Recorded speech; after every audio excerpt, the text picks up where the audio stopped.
In a small, serene village nestled amidst green hills and crystal-clear streams, lived a little girl named Ovie and her mother Ejiro. At only 10 years old, Ovie had something magical about her, a gift that neither she nor her mother could fully understand. From a young age, Ovie displayed a power that left villagers in awe. She could heal. Ovie's gentle touch could soothe aching limbs, mend wounded hearts, and even cure ailments that baffled the most skilled healers. It was a gift that made her a beacon of hope in the village. When people learned about her abilities, word spread fast. Soon, families from all over came seeking Ovie's healing touch. They would wait patiently outside her modest home, grateful for even the briefest chance to see her. Ovie never asked for anything in return. To her, healing others was natural. She loved seeing the relief in people's eyes, the joy in their smiles as pain left their bodies. She was content with the simple pleasures in life, spending time with friends, playing by the stream, and helping her mother with daily chores. But for those who visited her, this kindness was extraordinary. Villagers began to bring gifts to show their appreciation. They offered food, ripe fruits, fresh vegetables, and even small trinkets they thought Ovie might like. As time went by, Ovie's small home became filled with these offerings. To Ejiro, it seemed like a blessing.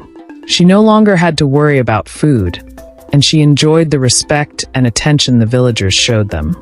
At first, Ejiro was as humbled as Ovie by the abundance of gifts. But soon, she began to see more potential in her daughter's ability. "Ovie," she said one evening as they prepared supper from the food given to them, "do you see how much people value your gift? This power of yours could change our lives, my dear." Ovie looked up at her mother, puzzled. "But, Mama, isn't it enough to just help them?" Ejiro smiled but did not answer. The next morning, when the first visitors arrived, she greeted them warmly but firmly. "My daughter is still young and needs her strength," she said. "If you truly wish for her healing, a small payment would help us care for her better." Surprised but desperate for Ovie's help, the visitors agreed to bring money on their next visit. Slowly, Ejiro's requests grew bolder. She began setting prices, demanding more for each healing, and her insistence became known throughout the village. Ovie noticed the change, but her mother's assurances kept her quiet. "I'm only protecting you, my dear," Ejiro said whenever Ovie questioned the fees. "Your gift is rare, and we must not let people take it for granted." But as the fees grew higher, fewer people could afford to see Ovie. Families who were once welcome with open arms now found themselves turned away if they couldn't meet Ejiro's demands. The villagers began to murmur.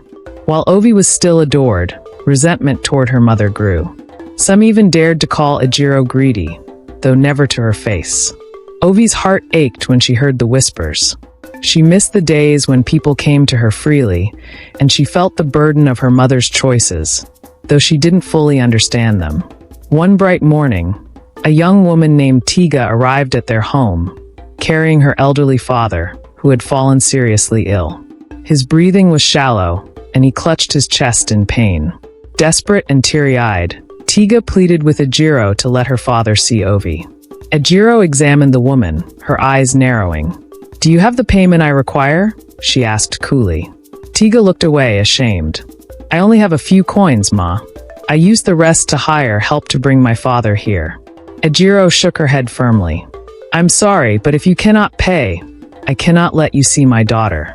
Times are hard, and I must look out for her future." Desperate, Tiga sank to her knees. "Please, Ejiro, this is my father's life. Have mercy." Watching from the doorway, Ovie felt a pang in her heart. Ignoring her mother's disapproving glare, she stepped forward, taking Tiga's hand. "Come," she whispered. "I'll help him." But as she reached out to touch the old man's hand, a strange sensation overcame her. She felt empty. She tried to focus, to summon the warmth that usually flowed so easily through her. But there was nothing. Ovie pulled her hand back, startled, and tried again.